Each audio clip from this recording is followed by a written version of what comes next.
여러분, 혹시 매일 아침 갑상선약 꼬박꼬박 챙겨 드시는데 이상하게 몸은 계속 피곤하고 무기력하고 그러지 않으세요? 오늘은요, 그냥 약에만 의존하는 걸 넘어서 진짜 내 몸의 근본 원인을 파헤치는 이 기능의학 관점에서 갑상선 건강에 대한 아주 새로운 이야기를 한번 시작해 보려고 합니다. 네, 바로 이 질문. 이게 오늘 이야기의 핵심이에요. 진짜 많은 분들이 의사가 처방해준 호르몬제 꾸준히 먹는데도 피로는 그대로고 살은 자꾸 찌고 뭘 하기가 너무 힘든 거죠. 만약에 약을 먹어도 계속 이렇다면 어쩌면 우리는 문제의 원인을 완전히 다른 데서 찾아야 한다는 신호일지도 모릅니다. 자, 화면에 보이는 이 숫자 한번 보시겠어요? 100.5%. 이게 대체 뭘까요? 정말 놀랍게도요. 이게 바로 한국의 초기 갑상선암 5년 생존율입니다. 아니 잠깐만요. 생존율이 어떻게 100%를 넘을 수가 있죠? 그건 바로 암이 아닌데 암으로 진단받은 사람이 그만큼 많다는 걸 의미하는 거예요. 이건 정말 우리가 그냥 검사 수치에만 매달리는 현대의학의 한계를 보여주는 좀 충격적인 데이터라고 할 수 있죠. 책 환자혁명에서도 바로 이 점을 지적합니다. 저자는 이걸 과잉 진료가 낳은 대표적인 비극이라고까지 표현했어요. 생각해보세요. 불필요한 진단 하나 때문에 평생 약을 먹어야 한다는 부담감, 또 수술해야 할지도 모른다는 공포. 이게 신체적으로나 정신적으로 얼마나 큰 짐이겠어요. 그래서 우리는 그냥 숫자만 볼 게 아니라 그 너머를 봐야 한다는 겁니다. 자, 그럼 이제부터 진짜 중요한 이야기를 시작해 볼게요. 첫 번째 진실입니다. 만약 여러분이 약을 먹어도 효과가 없다면 그건 호르몬이 부족해서가 아닐 수 있다는 사실. 진짜 문제는 바로 호르몬의 전환, 여기에 숨어 있을 가능성이 아주 높습니다. 자, 이걸 보시면 바로 이해가 되실 거예요. 우리가 약으로 먹는 갑상선 호르몬 있잖아요. 그건 대부분 T4, 비활성형 호르몬이에요. 말하자면 그냥 창고에 쌓아둔 재료 같은 거죠. 우리 몸의 세포가 진짜로 가져다 쓰는 건 T3, 활성형 호르몬이거든요. 그러니까 이 T4는 그 자체로는 아무 일도 못해요. 그냥 재료일 뿐이에요. 그러니까 핵심이 뭐겠어요? 바로 이 전환 과정입니다. 2단계. 우리가 T4 약을 먹으면 우리 몸의 공장, 특히 간에서 이걸 쓸 수 있는 T3로 바꿔줘야 해요. 그래야 비로소 에너지를 낼 수 있는 거죠. 근데 만약에 간 기능이 좀 안 좋거나 이 전환 과정에 뭔가 문제가 생기면 어떻게 될까요?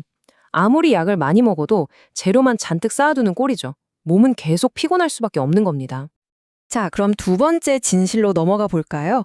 이번에는 우리도 모르는 사이에 갑상선 기능을 야금야금 갉아먹는 우리 일상 속 숨은 적들에 대한 이야기입니다.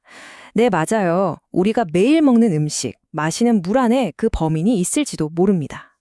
이 적들이 어떻게 활동하는지 알려면 먼저 요오드라는 친구를 알아야 해요. 요오드는 갑상선 호르몬을 만드는데 꼭 필요한 핵심 재료, 원재료입니다. 아까 T4, T3 이야기했죠? 그 숫자가 바로 이 요오드 원자의 개수예요. T4는 요오드 4개, T3는 3개. 정말 간단하죠? 그러니까 요오드가 없으면 호르몬을 아예 만들 수가 없는 거예요. 그런데 문제가 있어요. 이 중요한 요오드 자리를 호시탐탐 노리는 녀석들이 있다는 겁니다. 일종의 자리 뺏기를 하는 거죠. 대표적인 범인이 바로 빵에 들어가는 브로마물, 그리고 수돗물 속 불소입니다. 얘네들이 화학적으로 요오드랑 되게 비슷하게 생겼거든요. 그래서 갑상선에 쏙 들어가서 진짜 주인인 요오드를 밀어내고 자리를 차지해버리는 거예요. 그럼 어떻게 되겠어요? 당연히 원재료가 없으니까 호르몬 공장이 멈출 수밖에 없죠. 자, 세 번째 진실은 아마 좀 엥? 하실 수도 있어요. 바로 여러분의 자세가 갑상선 건강에 직접적인 영향을 미친다는 사실입니다. 자세랑 갑상선이 무슨 상관이냐고요?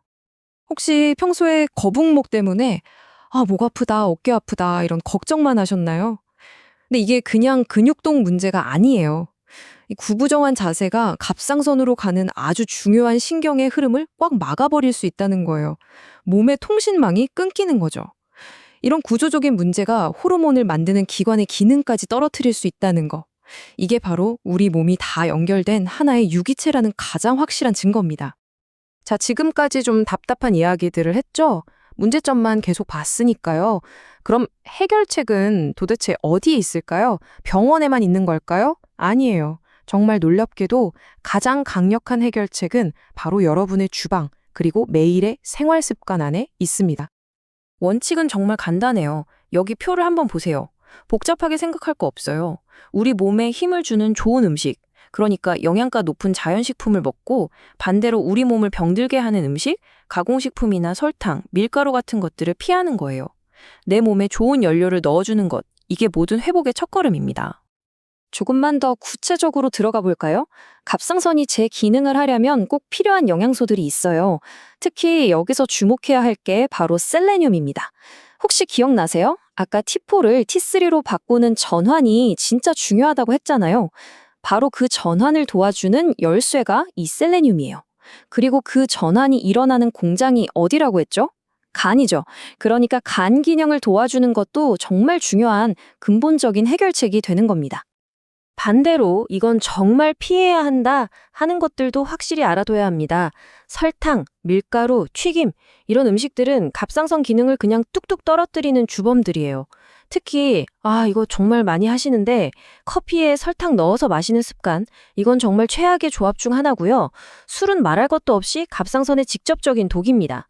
그리고 밀가루의 글루텐은 장 건강을 망가뜨려서 우리가 먹는 약이 흡수되는 것 자체를 방해할 수도 있어요. 오늘 제가 드린 이 모든 이야기를 딱 한 문장으로 요약하면 바로 이거예요. 나무가 병들었을 때 병든 잎사귀에만 계속 약을 뿌리는 게 아니라 그 나무가 자라는 흙 자체에 영향을 주고 독소를 빼내는 거죠. 이게 바로 기능의학의 관점입니다.